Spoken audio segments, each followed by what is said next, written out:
Armchair commanders, we call the shots. From our living room thrones where the action's hot. We're the generals of fiction, the masters of war. In silver screen battles with buttered popcorn. Armchair commanders, armchair commanders. I was standing at the bar, I was chatting with this dude, and like I'm doing it just because like I'm a friendly dude.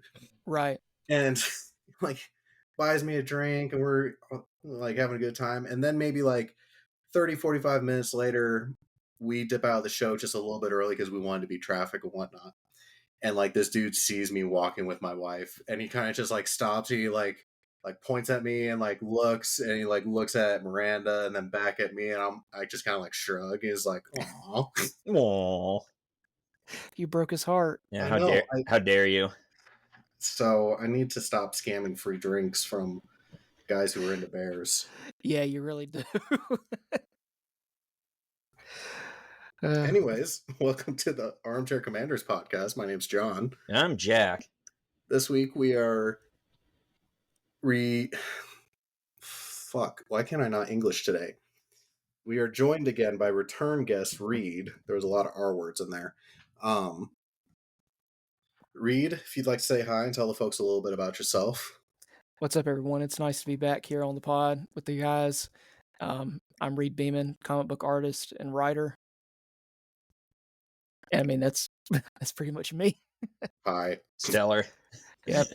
Sound like That's what we love. Intro. Hi, Reed. Hi, Jack. I've been a comic book artist for 17 years. I'm not that popular. Anyways, this week we have a fun little bonus reel we're doing because it's beginning of spooky season. Yay! Yay! Spooky season. Spooky season.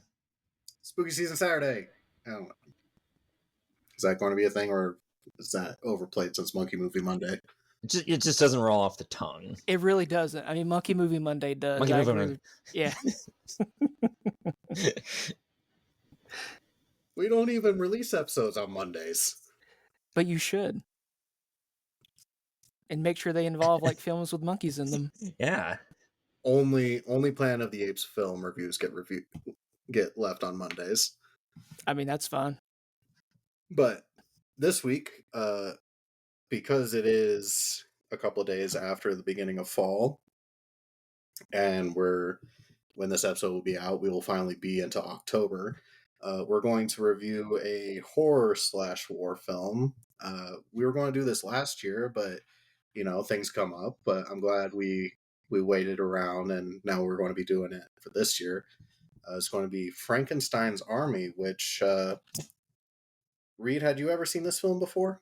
Yeah, I watched it again today for like the third time. So, and every time I watch it, I don't know, just like I love the creature design that's in it.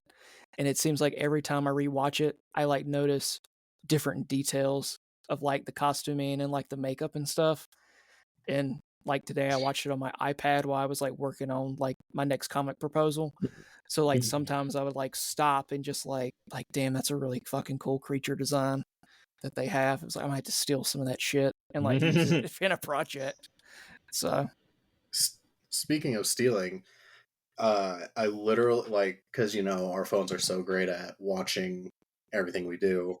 So I start, every time we do an episode, I'll do like a little bit of looking up and research and whatnot. And I got a video suggested to me through my feed, and it was like, Frankenstein's army stole this creature design from Silent Hill. Da, da, da, da, da. And I was like, okay, like it's a fucking horror film about monsters. Like, there's only so many fucking designs you can come up with. It's not like they stole Pyramid Head or something. yeah. But, yeah, because I remember you sending the video to me about it, and like I watched it, and I don't know, because like the thing is, it did that propeller head for like the Resident Evil game. Did it come before like they did anything with their designs? I don't know. I've never been much of like of a Resident Evil / Silent Hill type See, person. neither am I, so I have no idea. What about you, Jack? Not really, no. Hmm. Can't say that I am. You know what? For the purpose of this show, we're going to credit Frankenstein's Army with it. Yep. Fuck you, Silent Hill. Yeah. Yeah. Fuck you. Yeah. Yeah. Smart asses. I mean, the funny thing is that it, like with comics or like anything like that, like it's so easy to come up with like the same idea and like to not know about the other idea. So that could have always been the case too, that they both came up with the same idea around the exact same time, and it just happens to be a character with a giant like, you know, aviation like propeller for a head. Right. I don't know. How does that? I mean, it's like I saw this video a long time ago, and it was from the techno artist Deadmau5. Dead Mouse 5. Yeah, however the fuck you want to say it. I don't know. Anyway, he had basically he had just like a GoPro set up in his studio, just recording like him, test driving like different beats and ideas for songs that he wanted to do. And like a minute in, he starts like doing something. He's like, "Oh, this is really good," and then you see him like burst out laughing because he realizes that he just like recreated Darude's Sandstorm. Oh. Huh. So I mean, I think that's true of anything creative. Really, is that honestly, there's nothing new under the sun, if you will. No. What's that phrase? Good artists create, great artists steal. Yeah. I mean, it's pretty accurate. I mean, when you look at everything, and I mean, I don't know if you guys had a chance to, I don't know how you watched the film, but I did a little With research. my eyes. Well, yes, Jack, we know you watched it with your eyes, not like you watched it with your hands. With your eyes, Bert. But no, I went to YouTube, and apparently you can find like the behind the scenes, like extras that came with the DVD, and it did like a behind the scenes of like making the film, and the director of the film, he did all the sketches for the character design for the monsters, and apparently he learned from Star Wars. Like he noticed as a kid that like all the Star Wars action figures is basically a similar costume underneath, and then it's repeated over and over again with different details added onto it. And that's what he tried to do with like the Nazi uniforms in this, is that he created the monster with like a similar outfit design and then just changed little pieces of it to make them each different. So it had some semblance of like uniformity with it. I mean, you're talking about like creating a army of monsters, so that does make sense. And then B, also, it kind of like, I'm sure it speeds up your creative process because you're not completely creating a new character. You're doing minor alterations, or just doing like, here's the base with like one major key feature to it. Yeah. I don't know though. Some of those monsters totally look like Big Daddies though, from like BioShock. Yeah. There was one moment in there I was like, is that the fucking automated like drone thing from RoboCop? Yeah, the thing at the end with all the guns and shit like attached to it that was in the corner. I was like, that's an expensive looking fucking prop for only 3 seconds of screen time. Oh yeah. Also, I don't know if you noticed. Do you notice that like the boy's legs that like went down in that chute and like I guess got cut up? He's that little ball monster Yeah. that like follows the doctor around, and I was like, man, that's really fucked up. Like that's this kid's legs like on that fucking like monster body just like running around. I mean, it's a great costume design. Man, And Jojo everything. Rabbit got dark. Yeah. Not sure I agree with the direction they went creatively. I know that. So we had both seen this film before because it came out when we were in college. Mhm. And I remember this is probably like my 4th or 5th time watching it, because I remember watching it, and then as a good friend does, I'm like, Jack, you got to watch this shit. But Jack doesn't recall this memory, and so I was like, he was in the middle of watching this film, and he's like, "Wait a minute, have we seen this before?" And it was the moment of the little kid getting like cut in half, basically. Because that's my most potent memory from this film. I do not remember anything else. Were you drunk? Probably. Yeah. College was a different time. Well, I mean, see, it's not even different. I still do that. Well, see, we watched it around the same time then. See, this came out in 2013. I graduated from college in like 2012. So I watched it like after college. And then I think I watched it again some other time with like an ex or something. But like, yeah, it's really... This is a great date night movie. Good job. Oh, totally. Oh, yeah, because, well... Really get people in the mood. Well, speaking of like getting... Oh, God. Like, for getting in the mood for movies. So I had a girlfriend in college that I told her, oh, I loved horror. And then she listed all these films that I hadn't seen. She's like, well, we've got to watch Teeth, The Human Centipede, and then like... Of course she would lead off with Teeth. Yeah, and then like Green... Was it Green Inferno? Or am I getting that confused with the Eli Roth one that he did? It's the cannibalism one. Yeah, Cannibal Holocaust. That's what it was. Cannibal Holocaust. And then I think we watched... Yep, and we watched Requiem for a Dream too. To this day, even sometimes me and my wife will just out of nowhere yell at each other, "Vagina dentata!" It's a fucking hilarious premise for a film. It really is. I mean, I don't know, man. Like, I was still surprised, like, after watching that, like, it got made. I guess because, like, someone somewhere had to pilot that shit and write a spec script and get that shit approved. And it got made. I mean, there's a lot of student films that get made. So, I mean... Yeah. Somebody out... To be fair, it was successful. I mean, shit, we're talking about it, 10, 15 years after the fact. Yeah. Well, and plus Frankenstein's Army now, too. Like, I guess with... Because pretty much you can watch it anywhere now. Like, I was surprised at, like, all the places that had it, but I watched it on, like, Tubi for free. Yeah, I got it on Amazon. Because it was free there, too. I should have done YouTube. I didn't know about the, like... Man, that's something I miss about the, like, golden age of, like... when there was that transitionary period between VHS and DVD, and the way that they were really able to push the DVDs and sell them was, like, the deluxe collector's edition with all these bonus features. Like, I remember, like, especially with, like, the first two Harry Potter films where they had, like, mini games in the fucking DVDs and like how it was made documentaries and all that stuff. Like, they used to be like super like involved, and now it's like, I don't know.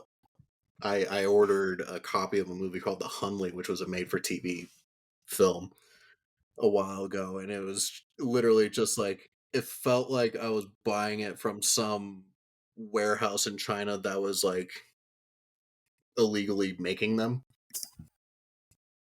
Like, people, may have been. They just don't put the effort into DVDs like they used to. They don't, and I think it's a lot, like a lot of Best Buys, like they don't have that anymore, and a lot of Targets are getting rid of like their DVD and like Blu-ray section, which to me is kind of sad because you can't walk in there now and like if you see a movie that you happen to like and buy it off the shelf.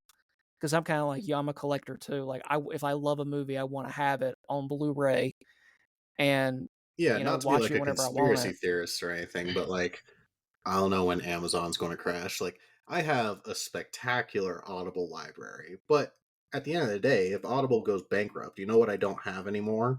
Your audiobooks. Yeah. I'm in the same boat as you. I mean, because I've got a big like Stephen King and like other historical books that I've listened to on my Audible for like research and stuff. And you're right, if Amazon ever went up the river, like we're both fucked. You guys remember when they used to have CDs at Walmart? I remember. Just rows upon rows of CDs and DVDs. I miss that though. Like I miss going to Best Buy and like waiting to see like what movie came out or what you could get for like $5.99 on like a bargain base like DVD. Cause like I remember doing that and like I miss those days. I'm glad that I can still play. Jack, do you remember the game we used to play in college with the discount bin at Walmart? Yeah. So we would literally, when we were in college, like what we would do instead of being like, "Oh, what do you want to watch? What do you want to watch?" and then just like picking something that we've seen 17 billion times before. Yeah. What we would do is we'd go to Walmart because they have the $3 bin and the $5 bin and all the different tiers, and basically each person in the friend group would shove their hand into like the $3 movie bin and pull one out, and then that was our movie selections for the weekend. Oh God. Yeah, sometimes it was amazing, other times it's like, what the fuck, like Like how many times did you pull out like Miss Congeniality or like Veggie Tales? I mean, if it was something we'd already seen, we would just toss it back in and it was a repull, but Mm-hmm. I mean, I like the I idea still though. I still do that though. I very rarely buy them and watch them now, but like every time I'm at Walmart now, I have to go to the electronics section just to see what I pull. And you just like blindly just dive your hand in and just pull out something from the direct bottom. Yeah, I hope I don't get hand, mouth, foot disease. It's no different than like a ball pit in there. I mean, well, yeah, that's true. I don't know, but the problem is that now, like at my local Walmart, like people like throw like regular price DVDs in there, so it's or like Blu-rays, so it's like you think it's like, oh boy, this is like $5, but it's like actually like 25 freaking dollars and stuff like that because it's like a deluxe edition something. I find the only real good thing about Walmart anymore with their like physical media is that they have the like the big box sets of old TV shows. Yeah. Mm-hmm. Just stellar collection. Jack, does Pierce still have its video rental store? No. Oh, damn it. That went tits up about a year ago. Oh, that was However, a holdout right there. However, I made out like a fucking bandit because they had a massive sale and it was like 40 movies for basically nothing. And I kind of cheated the system a bit because some of the movies I picked were like either double features or collections. And I was so tempted to buy The Whale starring Brendan Fraser because buying The Whale starring Brendan Fraser at the last video rental store in Pier sounds like that fact you hear around the internet that was like, oh, woolly mammoths were still alive when we built the pyramids. Yeah. Mm. I mean, it really does kind of date it then. I'm sorry, Jack, didn't mean to cut you off. Oh, I still have the bag of movies that I got from that. It's in my living room next to my couch. It was always kind of funny because like Miranda has family that still lives in Pier, and so like when we would go there for like Thanksgiving, that was always like part of it is they'd go and get a bunch of movies to rent. And I remember one year we were over there for Thanksgiving and we watched Valerian, that shitty sci-fi movie. Oh yeah. But because we never were really paying attention to it, it was just on like constant repeat the entire weekend. So like it probably played like a dozen times and I saw half of it out of order. Yeah, it's really not the best. No, I mean the comic is, way better than that really crappy film that we ended up getting. It almost seemed so much better. like reading about the comic. To me, it seems like a time traveler tried to recreate Star Wars. Basically, that's what it was because they, like, I think, like, you can probably find this on like Tumblr and shit, but like if you look up like Valerian, like the comic, and compare it to what George Lucas had in the original Star Wars, there's so much shit that he borrowed or just kind of took from that it's like ridiculous. Because I've seen that a bunch in like different places. So Jack, you're kind of right. What about like it being on another version of Star Wars? Because essentially that's what it is. I mean, that goes back to our original conversation, though. Sci-fi, like many other genres, like there's very few new and original ideas within particular genres. Yeah. Like when you get it, I love comic books as an example, though, because it's always like, oh, fucking Superman, Batman, guys who wear capes and save the day all the time. When it gets interesting is when it's like Gotham by Gaslight, where it's Batman hunting Jack the Ripper, Yeah.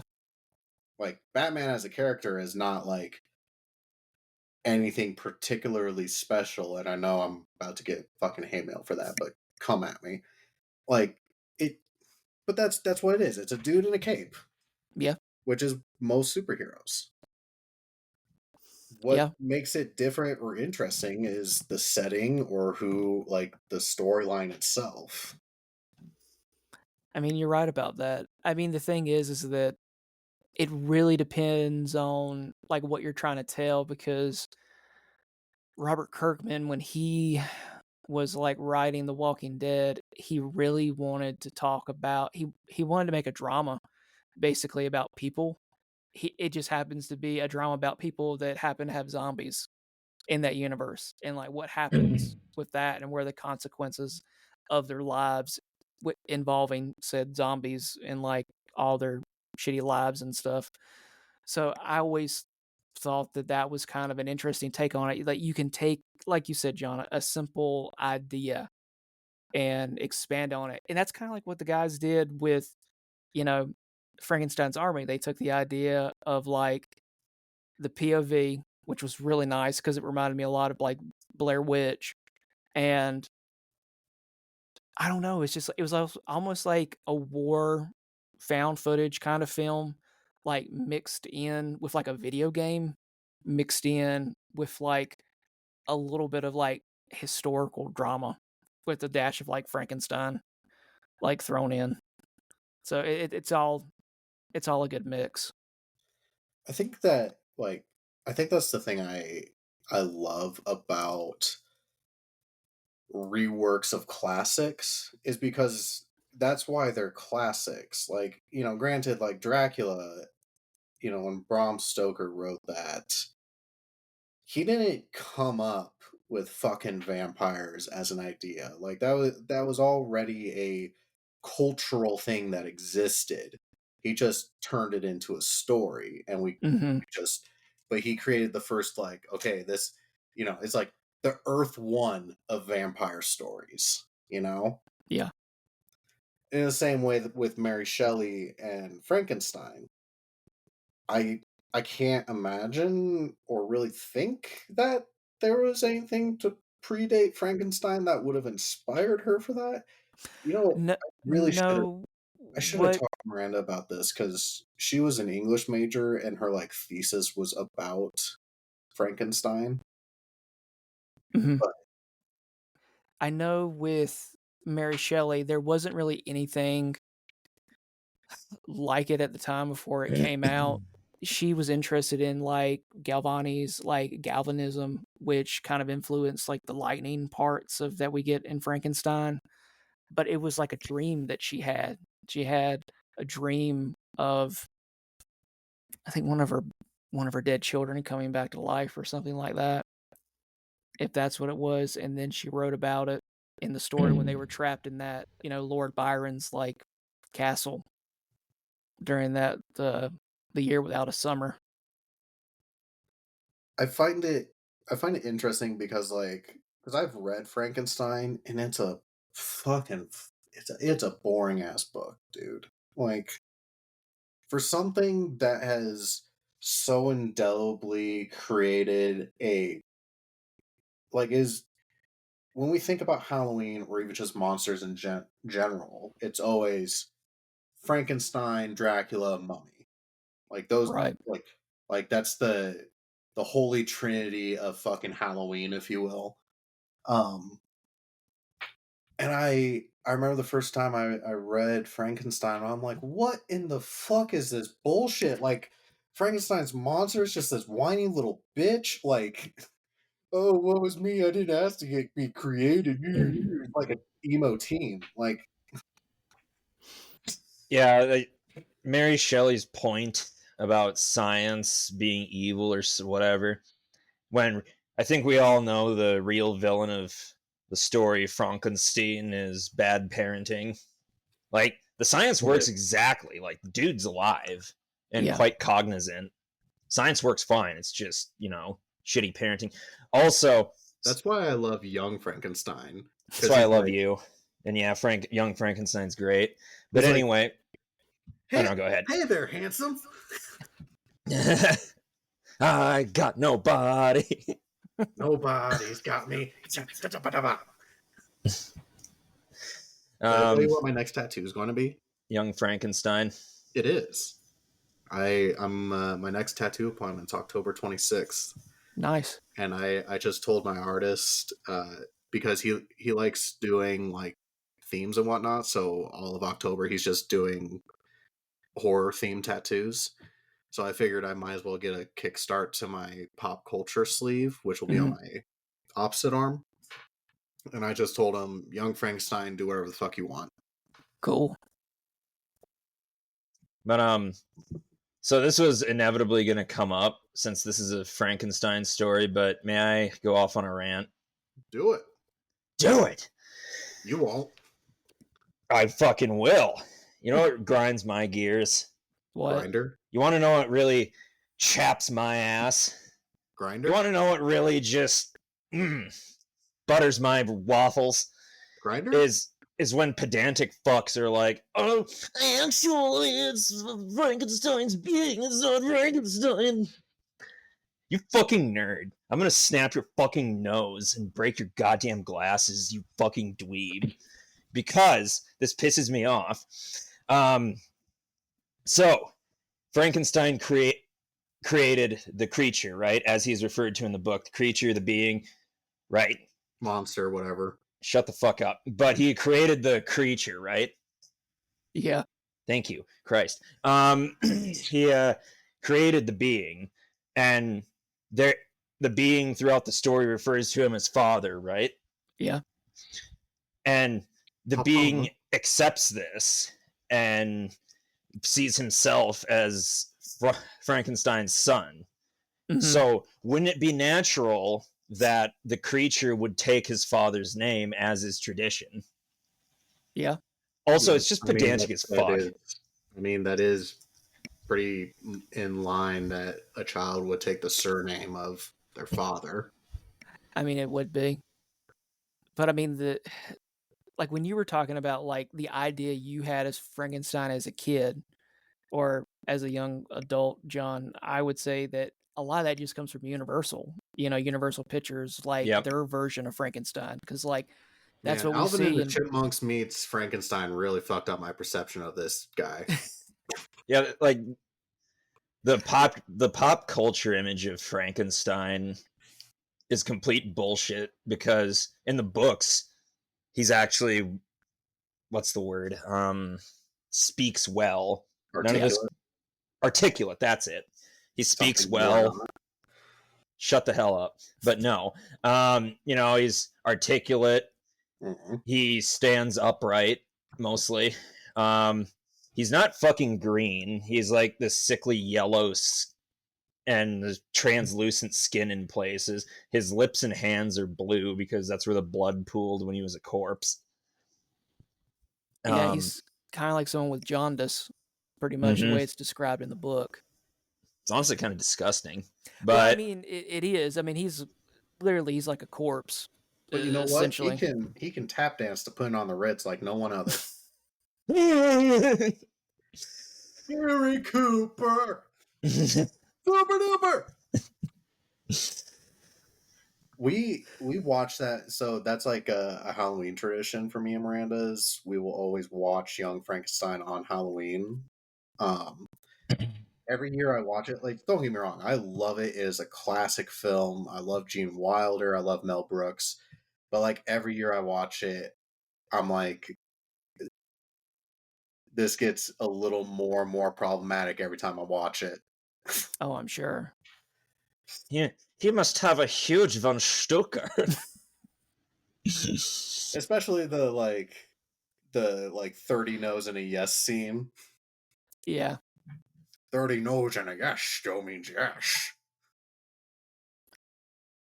But I think that, like, I don't know, everything changes though. And we've talked about this in like a lot of Oh, other yeah. films that we've talked about, especially the John Wayne films, because Jesus Christ, some of the depictions that Ford had, I mean, they were, you know, they don't hold up now.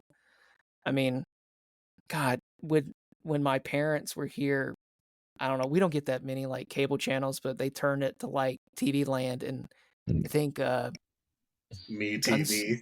yeah, like, well, Gunsmoke or like Bonanza was on or something, and then there was a claim up there that said depictions of like Native Americans and stuff maybe not historically accurate or be culturally insensitive. It had a blurb up there about it, and I never had seen that before. You know, so like TV Land was like, don't come at us for like playing these old reruns of these shows. So We thought this was going to be a cash cow till you guys got really uncool about it. I don't know, man. It's like comedy. It like ebbs and flows. It changes. It's changed so I much since like loved Mel Brooks. I love that reel you sent me of the like modern day Indian in a cupboard. I sent it over to Jack. I was Yeah. like, I know a guy just like this. Well, I thought it was hilarious. After like I watched it, and I figured that you would get a kick out of it, John. And I'm kind of glad you sent it to Jack because I wanted to know what he thought of it. I loved it. Fuck you. My favorite part is when he's like, "Dude looks like Custer." When he's talking about Ken.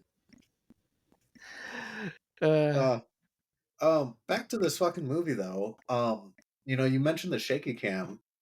Usually I am not a fan of shaky cam or found footage films. I generally think they're kind of cheesy or tacky.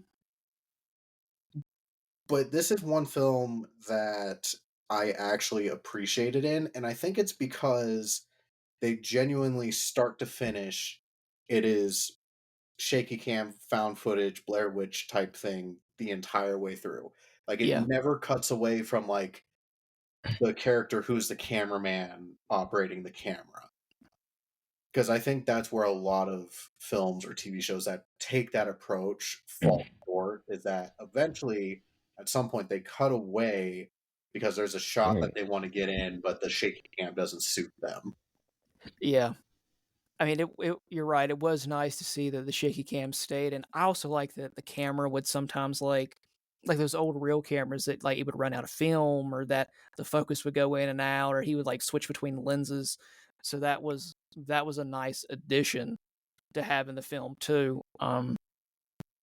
Because I mean, besides Blair Witch, I can't watch found footage because I'm like you, John. I don't find it entertaining. Like I can't watch like Paranormal Activity or like any of those other like horror films that are like that. It just doesn't.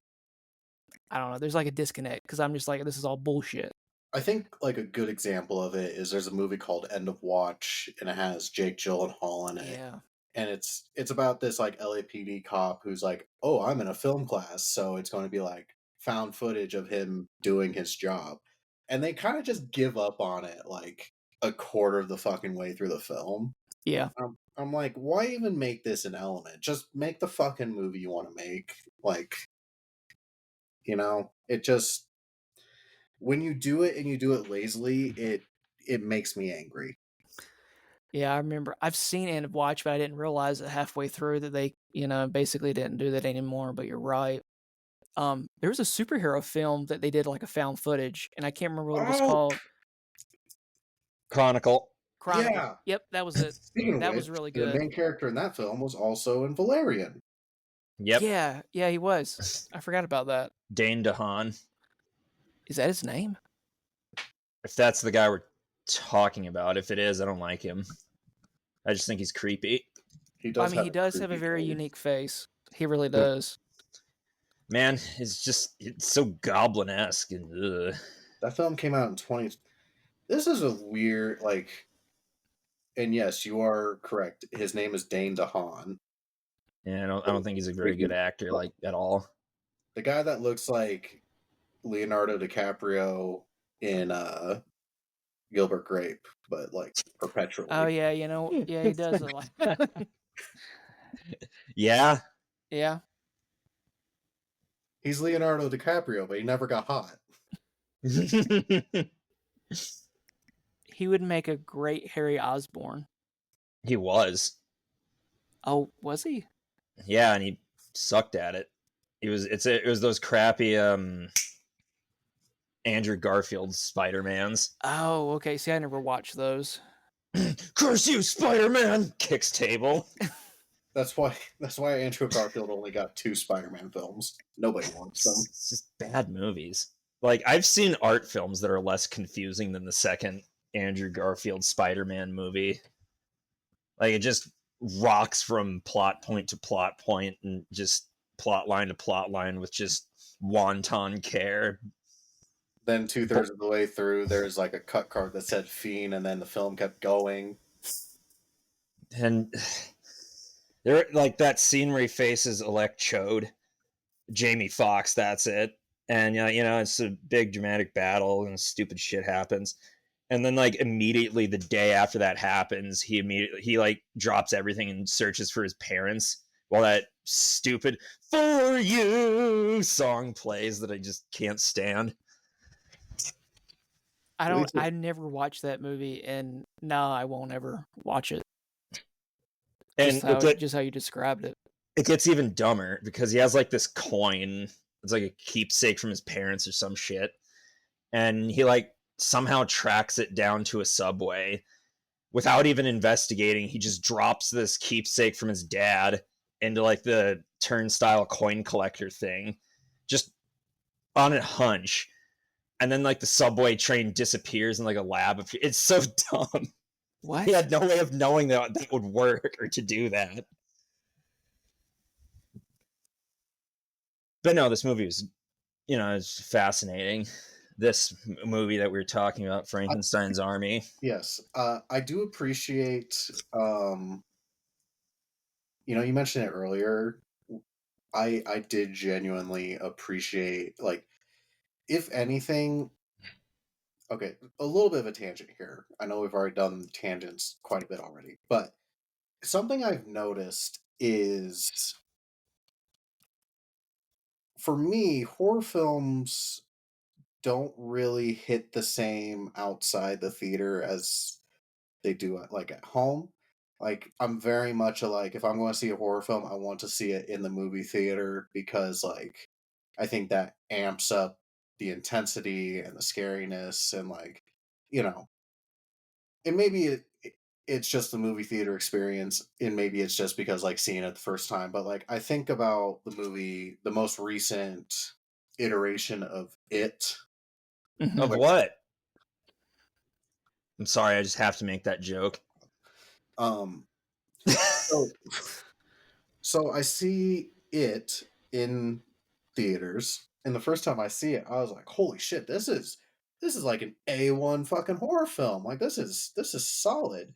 And then maybe like a month later, I went and saw it again with like a group of friends, and I'm Mhm. like, once all the like scary part, like, all the scary parts, it becomes kind of like childish and funny almost. Yeah.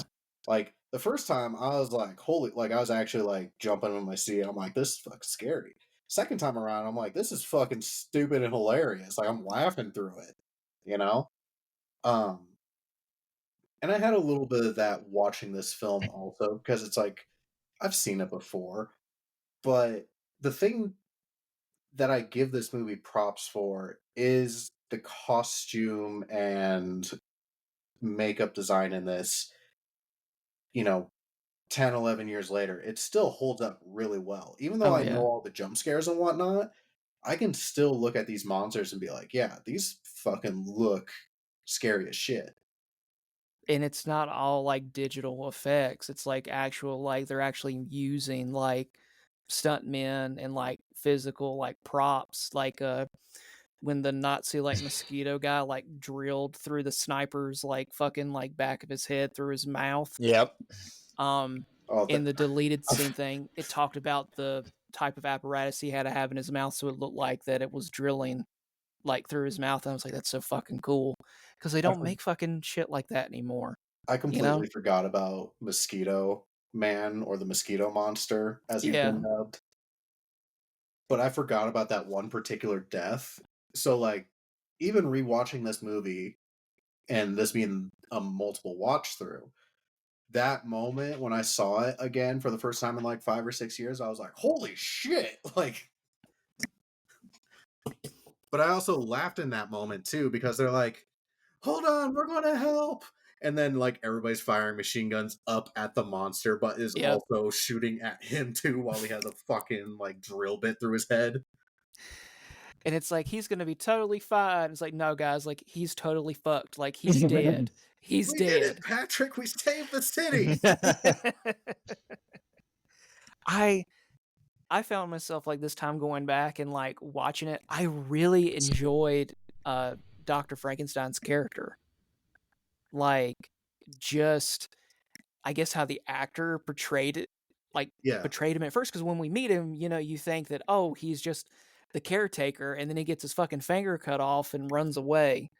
And then the next time we see him, it's actually like him in the laboratory setting and like what he's doing to all these people, and like it's such good acting, and like he legitly by the end of it, I love the fact that he makes the film guy think that he's gonna like consider that deal the right. whole time and No, like go. Frankenstein doesn't give a fuck about He anything. doesn't. He's crazy as shit. He just wants to like be better than his dad. And that and the more I longer the film comes on, I I love thought it that was one throwaway hilarious. line where it's like, "My dad beat me." I'm like, "Oh, this explains fucking everything." Like, Yeah. Yeah, when he said that, he's like, I'm trying to be better than my dad and stuff like that. And I was like, wow, this guy's got major daddy issues with like all of like this shit.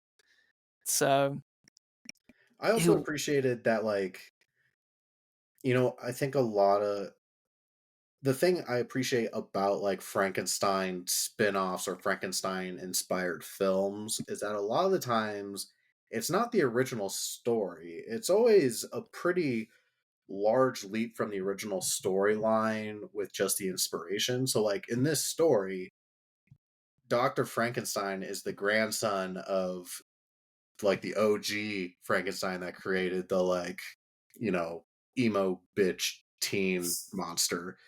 Um and he's just gone like a step further and he's like, I'm going to create like a army of monsters because like I got the notes from Grandpappy and I'm going to improve it. Like I was like, that's a solid step. In the same way that like Young Frankenstein, Dr. Frankenstein is the grandson of the Mhm. original Frankenstein. Right. I thought it was interesting too that like the version of Frankenstein in this film didn't refer to them as like people. He called them machines. He said they are machines, and he said it like twice um throughout the film. And I thought about like, wow, so like he doesn't even see them as people. And even the film guy, I guess he doesn't realize that he's not being seen as people either. Frankenstein sees him as a means to create another machine. And Like, I have a cameraman for my own shenanigans. exactly, because remember he talked about when the guy was laying flat that he wanted, like, he thought about putting the camera like in the middle of his head because that's Yeah. why he drew the X on his head. And I still find it weird that like he's like, I'm gonna take the brain of a Nazi and the brain of a communist and put them together and make the perfect being. I'm like, you have basically made Adolf Linkler from fucking Rick and Morty. That's Abergolf Linkler.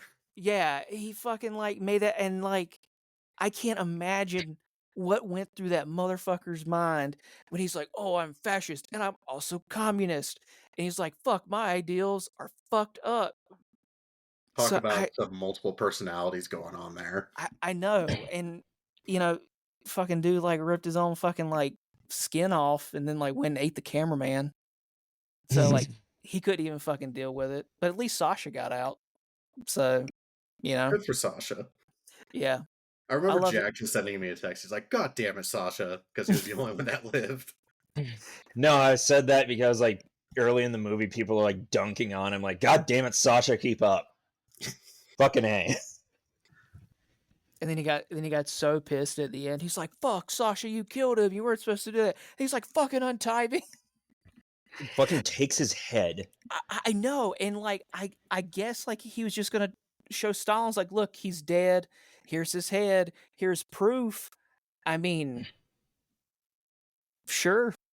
I mean, he got all those fucking medals because you read the picture with him at Stalin at the end. Like you saw those fucking medals that like he had on like his fucking chest. Yeah. Yeah, I just like fucking Sasha. You know, when I was watching this movie, the first thing I thought of, I was like, I kept looking for Jack because, God, what was it, like a year ago? You were an extra in like a movie about about the Battle of Kursk. Yep. 25 for Ukraine. That was a Russian soldier named Mishka? Something like that. You look like a Mishka. Thank you. Oh my God. Weird. I even had some lines. Weird memory. I guess not really memory. Have you ever heard of a TV show called Mishka and the Bear? No. No. Oh my. So I have friends, they have kids. They're like 7, 6, and 4. But like a year or two ago, they went through this phase because, you know, YouTube and Netflix, they have like the like for kids thing and they get recommended shit. And there was this animated series called Mishka and the Bear. And I'm watching it and I'm like, what in the fuck are these kids watching? Because they love this shit. And it was like legit basically like a Russian propaganda animated TV show. And the only way I was able to parse this out because it was dubbed into English. And I'm like, what the fuck? But they never bothered to change in the animation. So like if the character was like reading a book, it was all in fucking Russian words. I literally just like looked up a picture of this to like look at it, and God, if it doesn't look like Coco Melon. It's very much in the Coco Melon style. Oh yeah. But it's all like Russian folk tales where it's like, if you don't eat your beet soup, then a bear's going to fucking eat you. Like, it's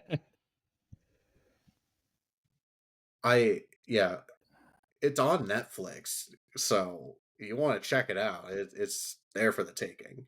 I'm good, man. I'm it took good me about like 3 or 4 episodes to be like, what in the fuck? Like, because, you know, I was just like babysitting one day.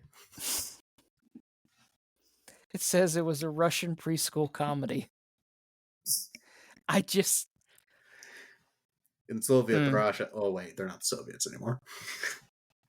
Come on, you know they are. They In got the Russian Putin as the leader. Federation, we teach you that Soviet Russia was best. The Soviets never die. No. We make TV show for happy enjoyment. I did appreciate this film being like, okay, the Russians are advancing and it's like, this is a secret mission because we have heard about like secret Nazi wonder weapons. So like, I like the nod to like Dr. Frankenstein being a Nazi wonder weapon because this is 100% some bullshit that like if it was available, Adolf would have invested in. Like, like Dr. Frankenstein is not even remotely the weirdest thing this dude dumped money into during the war. Like, no, and I mean, I could see it as like they could even like. I wish that they had kind of gone back and done more because I really feel like there could have been like another movie made about like how they got Frankenstein and like how he got led to that, you know, factory in the middle of, you know, nowhere. You know, what led him to be there, because there's like a whole nother movie. oh yeah, there's a there's a backstory or origin story they could do. Yeah, they could have Frankenstein origins. That is though like one of the things I found to be a little lazy was like the Russian uniforms and like the German uniforms of like regular people seem to just be Yeah. kind of like is like, oh, we bought this off Amazon. It seemed like all of the budget went to the monsters, which I mean, like fair, but Hmm. you know, I did find it kind of funny that it's literally like one of the monsters had like an entire like giant ass Nazi flag like sewn Yeah. into his jacket. Man, yeah, Like in case you didn't know, Frankenstein is it's on the Nazi side. And Nazis are Nazi. evil. But it's interesting too because like the filming location, they filmed in the Czech Republic, and I think the guy part of the studio was like in Holland that did some of the props and stuff, but where it was filmed at, it's actually a museum. It's actually like an old mining like museum. Well, And that would make sense with all the like rail carts. yeah, so that's why I had all the carts and like I'm trying to remember what else. But like they basically took what they had on hand and then they used parts of that in the filmmaking because like basically going to the site a year in advance is what gave them some of the inspiration for the film. So because that it talked about that in the behind the scenes part, which I thought was kind of cool that they were able to scout and like do it and then use actual pieces of machinery and stuff. So that was kind of cool. I think it also was perfect just because there's so many like twists and turns to the setting that like it kept you on your toes because you're like every turn you're like there's probably a monster or something behind it. Right. Um so I did appreciate that. I think something that is might be underappreciated. I don't know if you guys noticed this, but like so in my brain, I'm imagining this film being late 44, early 45. At It least Mhm. like says 44. wow. It shows you fucking how much I pay attention to title cards. Um anyways, so there's a scene where, you know, they're hiding out after their first encounter with one of the monsters, which that's something that always bugs me about horror films. Is like after your first like this is a really what the fuck kind of moment of, you know, I don't know what's happening. Like why are you not GTFOing? Like Right. be like, I'm going to get as far the fuck away from this shit and then we can reconvene on the matter, you know? But no, let's fucking run around the cabin in the woods and get our heads cut off. Mhm. I digress. Anyways, so they're hiding out and there's a group of Germans who like bust into their little safe space after their first monster encounter. And they're like, they literally the Russians are like, we're going to fucking kill you. And they're like, fine, do it. We would rather just take a bullet to the head than deal with these stupid fucking Yeah. monsters. um but the German characters we have is a woman, an old man, and uh you know Jojo Rabbit, the tiny little boy that becomes R2D2 later. Yeah, the Hitler Youth. Yeah.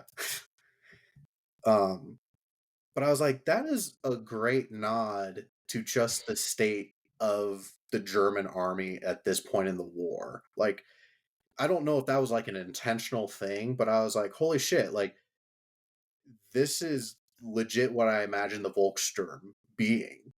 Yeah. It's very reminiscent of like the movie Downfall. Mm-hmm. So like I will give this movie props for that, where it's like the non fucking Nazi monsters are just like the last of the last people left to fight in this war. Well, I mean, it makes sense too that why Frankenstein was like digging up like corpses and stuff too to like bring in because he just didn't have enough material. And that could have been why too that he was using the Germans. You know, he was turning on his own, I guess, collaborators or whatever you want to call them. So because he just needed the material to make more and more monsters. So, but yeah, I did like that too that they showed up and like I don't know, that old guy did get kind of fucked when the propeller thing blew up, like hit him in the head. But I guess he kind of had the easier death than the kid because at least he didn't get chopped in half. Also, whatever happened to the woman? Because I the must have missed that. yeah, the woman the Did she become the nurse that was helping that's Frankenstein what I later? was wondering because her face looks exactly the same as the nurse, But she That had was like a giant like thing coming out of the back of her head. yeah. I Very don't like know. reminiscent of like a Star Wars like Twi'lek or something. Yeah. I mean, it could have been that because we really never got to see like her death Not unless essentially. do you remember when he like sneaks into the doctor's office and is like looking at all his shit? hmm Uh the thing that creeped me out the most in this film was the fucking like woman's head that was grafted onto a fucking teddy bear. Yeah, and it was like moving. Yeah. So Maybe that was her. I no, don't- I read the facts attached to this movie from the Amazon, and apparently that was supposed to be Frankenstein's mom. What? Oh, talk about some fucking mommy issues. Yeah, this guy's fucked up. Yeah. Well, I didn't know if you guys noticed too, but if Wait, you looked at it, the person helping was his mom, or the teddy bear was The his teddy bear. mom? Okay. in that same room, if you look at his desk, remember the voice recording box that they found that was like the Russians repeating over and Yeah. over again? There was more of those devices that he had on that desk. So this wasn't the first time that he's done this, which I thought was kind of an interesting thing that like, okay, so we're actually seeing like more of the pre-planning. Also, he said in the thing that the soup that he fed the cameraman was the same exact soup that he fed to the monsters. So what the fuck was in Cannibalism. that soup? Yay! Yeah. So I'm guessing Another the interesting soup take was is made Dr. of like Frankenstein being a cannibal. yeah. I mean, I would assume that I guess he put rabbit and dog in it too, because remember those were the animals that were in that barn when we first meet him. I wonder That's what. even more fucked up. That reminds me, I need to make some rabbit stew. Oh, I thought All you this said in rabbit stew. I thought you were gonna say you were gonna eat your dog. No.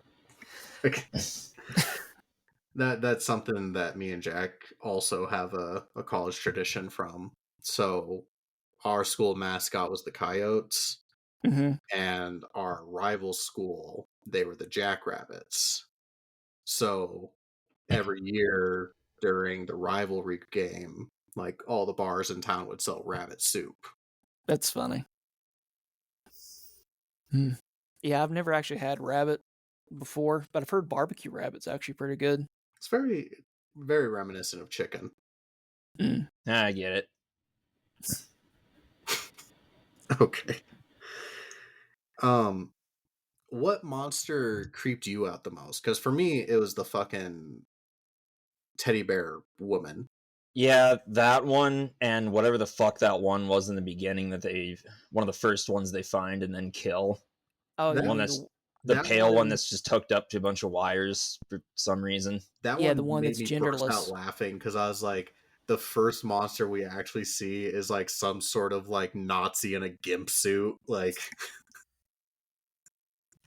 The funny thing is that character was played by a woman that in that suit, because the behind the scenes was talking about that they wanted to have this non-sex like skin creature in there, and they said that the only person that they could find would be like with a thin enough frame was a woman that had very tiny boobs that they could like hide, and she was basically in like full body prosthetic latex the entire time they were yeah.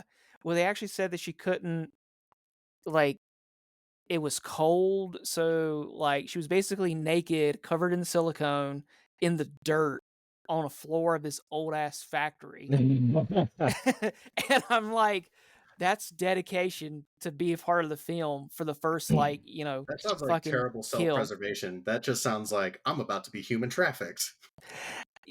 Yeah, I don't know, because you never really saw Man, a these picture Americans have weird tastes in fetish films.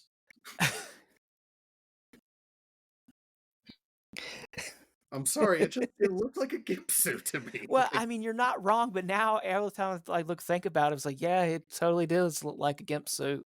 with a giant metal hand like stuck to it that she like eviscerated that guy with. I imagine like whoever has to write that dude's like letter home is like, "Dear comrade, your son died valiantly for Mother Russia after a gimp stabbed him in the stomach and tore his intestines out." Yeah, that's got to be a tough coming to terms with it. Yeah, that would be a genderless, sexless gimp that just stabbed him to death. Yeah, hell of a way to go. Yeah, it is. I mean,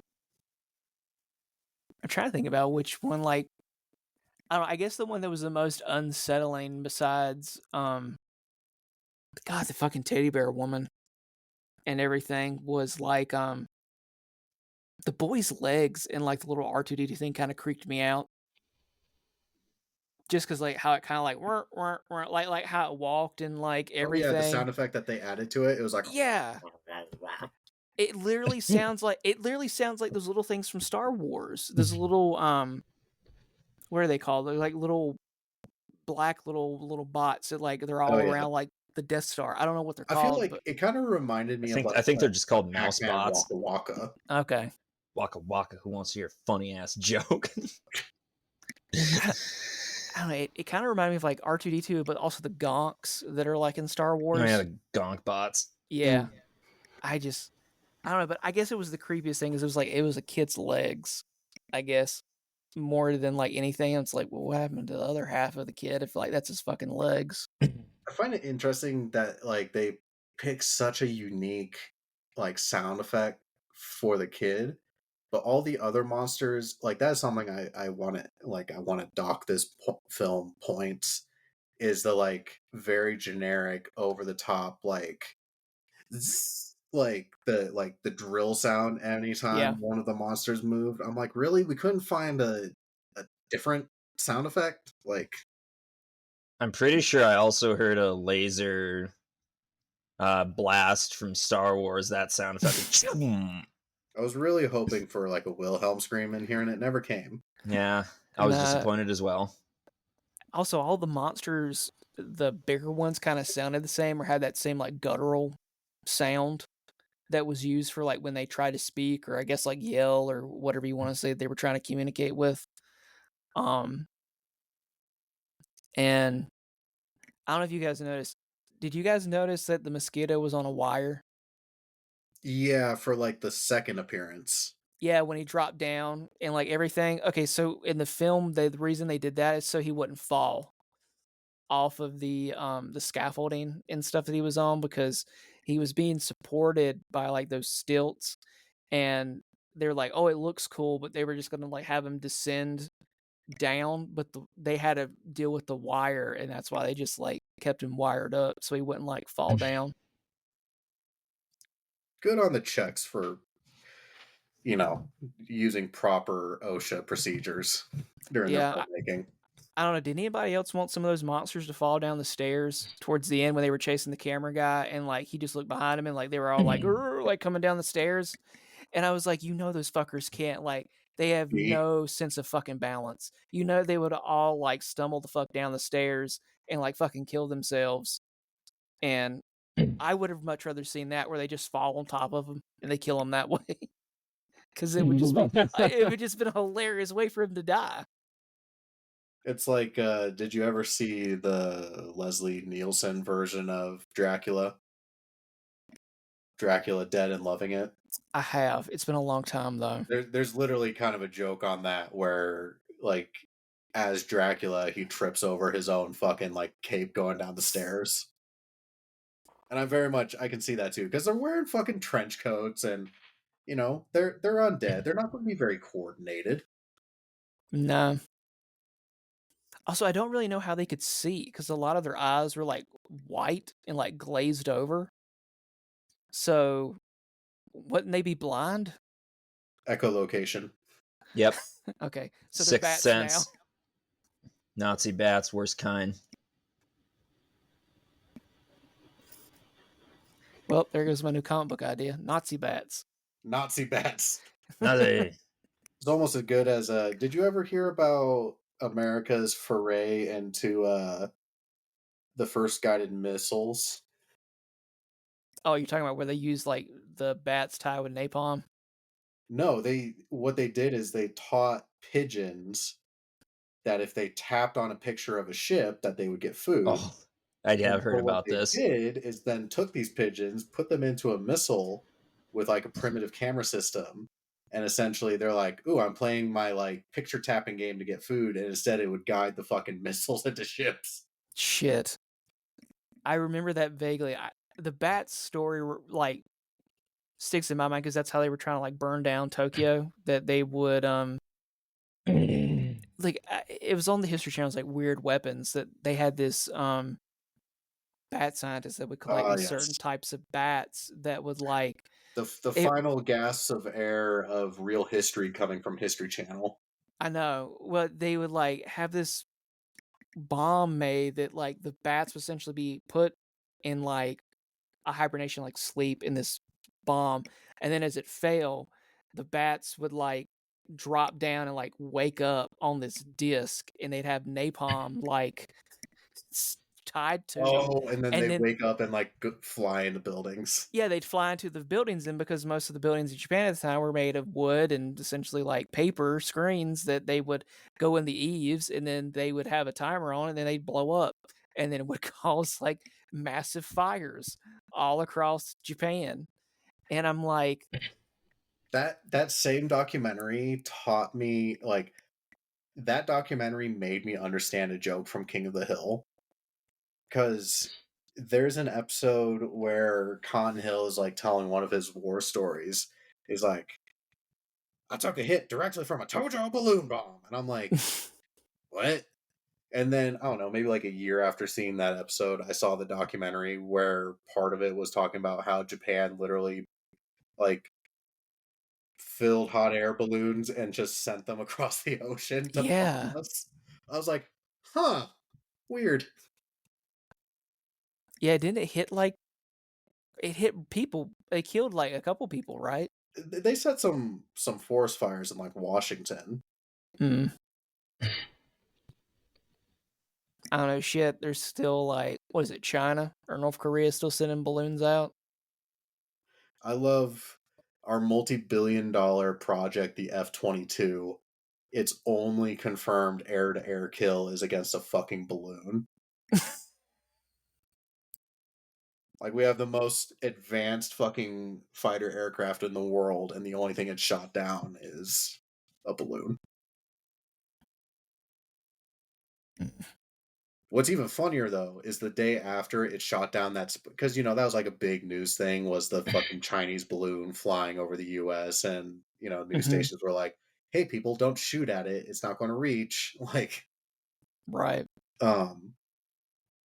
but the day after the Air Force shot that balloon down, there's a photo of an F-22.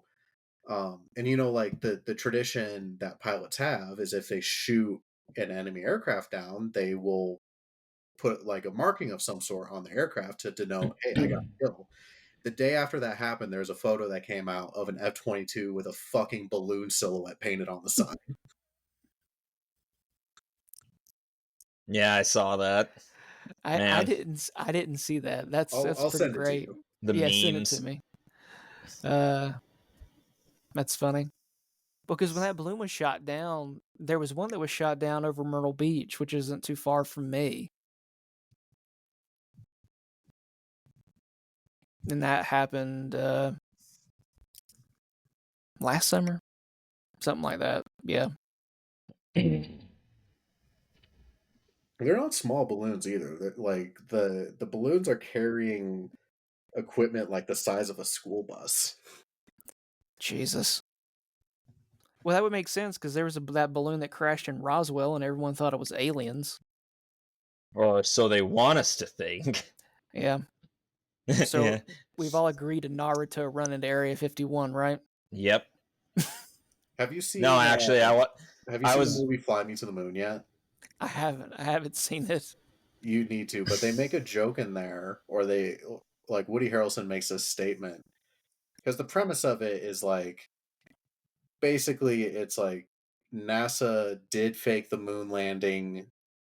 Like, we did go to the moon and everything was real, but we faked the moon landing in order just in case we did fail, we would have a backup to show us not failing. Oh, okay.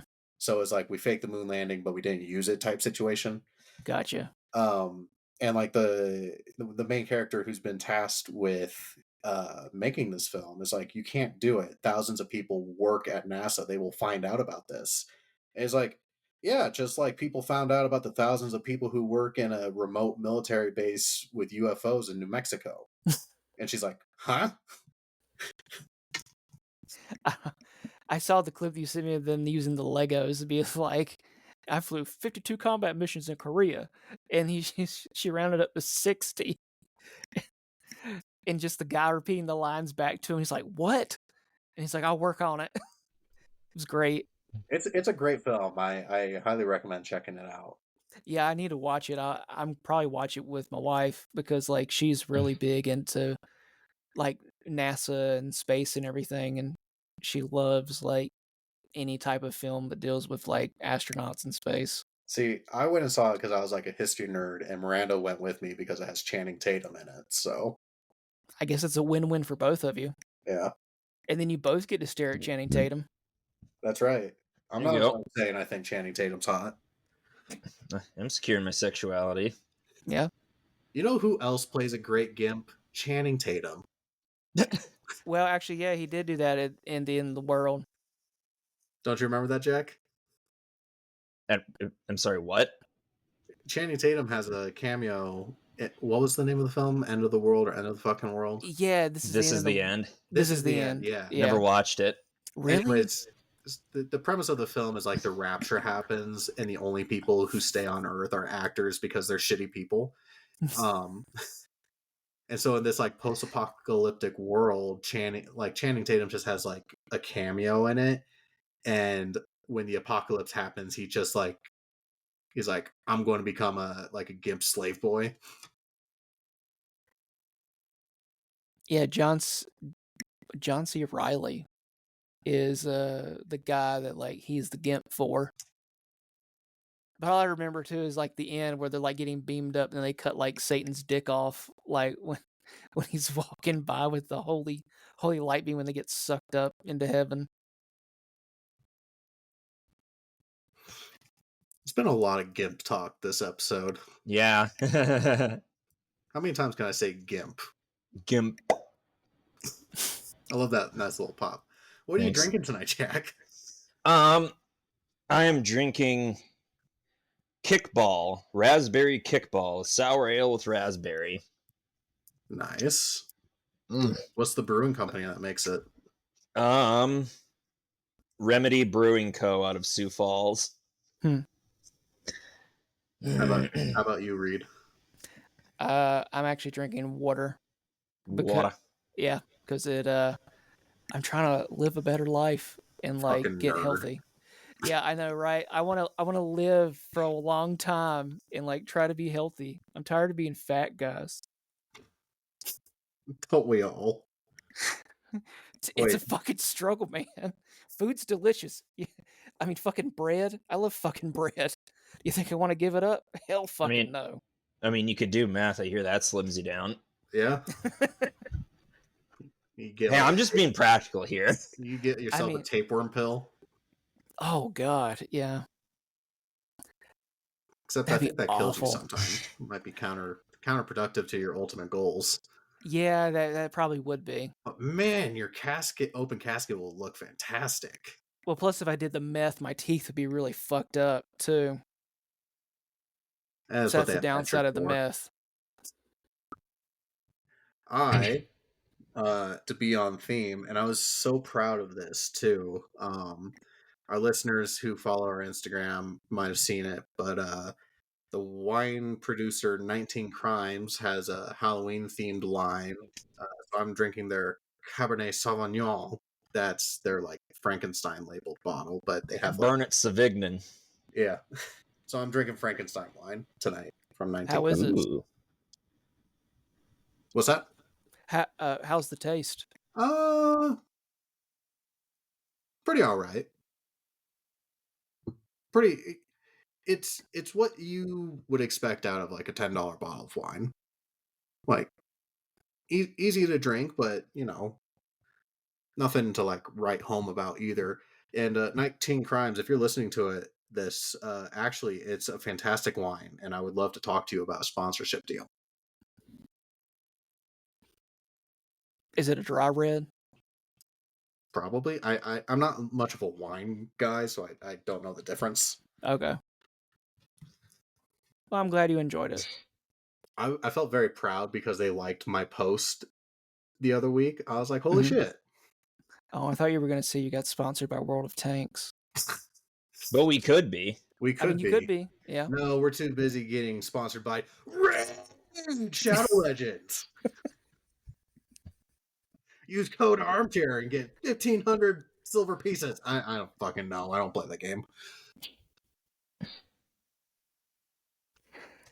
I wish you guys to could sponsor us. I think code Armchair would be perfect. Just so you know.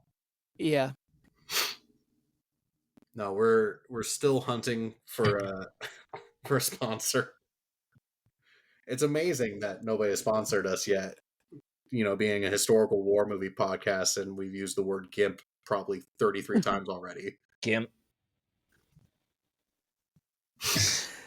It's just however you're reaching the people. Maybe you should reach out to Adam and Eve to see if they'll sponsor you. Yeah. There was a joke to be made there, but I think I'll refrain on that one before I get canceled. Yeah, we don't want that to happen. Anyways, I think it's about time we rate this thing. And speaking of GIMPs, I think the perfect rating system for this movie would be 1 to 5 Nazi GIMPs. See, I was gonna propose what's that fucking award they keep talking about throughout the movie? Star of the Soviet Union. Yeah, Hero of the Soviet Union medals. You know what? Let's do that. 1 to 5 Hero of the Soviet Union medals that you will never get awarded. Because you're fucking dead. Unless you're Sasha, then you get a picture with Stalin. Yeah, your best buddy. Jack, 1 to 5 Heroes of the Soviet Union. I'm gonna give this 3 Heroes of the Soviet Union awards and 1 GIMP, but he himself is a crippled, so GIMP. So not a GIMP wearing a GIMP suit, but like a GIMP. Not a GIMP at full power. A crippled GIMP. So is the crippled GIMP wearing these 3 Heroes of the Soviet Union medals? I don't think so. Okay. No, he wouldn't be. Okay. He wishes. 1 to 5 Heroes of the Soviet Union medals.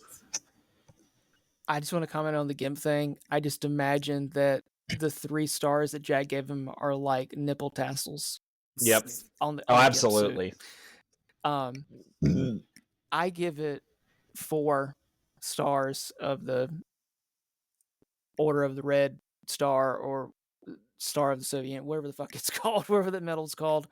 But I mean, I really enjoyed the film. I enjoyed watching it for the 3rd time. I'll probably end up watching it again sometime in the future just because, like, I just really dig it. It's a good film. Or it's a good horror film, You don't really have to think about it, turn your mind off, and just enjoy the death and carnage. It knows what it is. Yeah, it does. Nazis. Wait a minute. That's a bad soundbite. And moving right along. I think I'll give this 3 Heroes of the Soviet Union. There is a little bit of like, I think it's an interesting take on the Frankenstein story, but I think there's a lot of like character development just missing amongst our main characters. It's very much just we're in the war, and now, oh shit, there's monsters. And don't get me wrong, I love it, and I think costume design is great, and there's little things that we touched on, like the makeup of the Germans that are good little nods. But yeah, I don't know. It's a film from 2013. It very much feels like a film from 2013. Also, I forgot to mention that the trailer for this has dubstep on it, so that's how you know it's a movie from the early 2010s. It does. Oh yeah, Yes. Wow. back when putting dubstep on everything was cool. So you know what? No, I'll give this 3 Heroes of the Soviet. This film is worth a GIMP wearing 3 Heroes of the Soviet Union dancing to dubstep. I could see that being the trailer. For those keeping track at home, it's like a 3.75 for me. Jack, So what what does is Rotten Tomatoes give this? Right. Because I have that pulled up. You're on top of your one job around here. Yes, that's why you keep me around in Steins. You hear me? Come on, hurry up. There we go. The critics say this is a 58%, and the people say it's a 41%. What? They're both fucking wrong.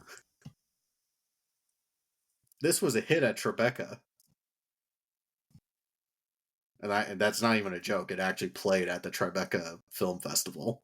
huh? Yeah, this is pretty solid, actually. Yeah, I got a 5.4 on IMDb. And what the fuck is Letterbox? Because it's Who not cares? like, well, John Carpenter posted about it the other day, and like I don't know what it is, but it literally showed up after Metacritic. It said it got a 2.95 out of 5 on Letterbox. What the fuck is that? It's probably like a Substack type deal. Yeah, and I'm glad too that I went to the website and the first fucking ad that pops up is for Megalopolis by Francis Ford Coppola. Of course. Yeah. But Now I just think they're just being pretentious assholes. Oh, absolutely. Yeah. oh, you're too good for fucking Nazi zombies? I mean, come on, who doesn't like playing Nazi zombies? Especially on Here- Call of Duty. Yeah, like here's the thing. If you played Call of Duty Nazi Zombies or played Axis and Allies and Zombies or just like Wolfenstein. Wolfenstein, this is very like Wolfenstein. Oh yeah. If you like any of those things, you will enjoy this film.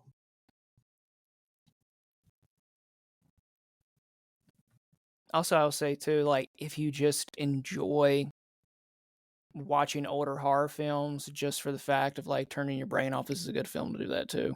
Oh yeah, these kind of movies make the world go around. Oh yeah. This is a good movie to get drunk to. Yeah, I don't it really know. yeah, it is. This is not a Netflix and chill movie though. No, this The is hell it ain't. I mean, it depends on the girl you're with, you know. I 'Cause think that might come be a on. red flag, my guy. I don't know though. You know, you meet some art chicks and they're into some stuff, and then like the little gimp guy shows up, and you know, you never know where that's going to lead. Have you ever seen the YouTube video? It's a song called Red Flags. Yeah, I was about to bring this Yes. up. The song all about like a guy on a date with a girl whose favorite movie is Human Centipede. Yes, Well, it sounds like you lived it. I did. I had a girlfriend like that in college. I Do you mean, it need was some fun. therapy, my guy? What? No, I'm good, bro. I'm good. Just uncomfortably laughs.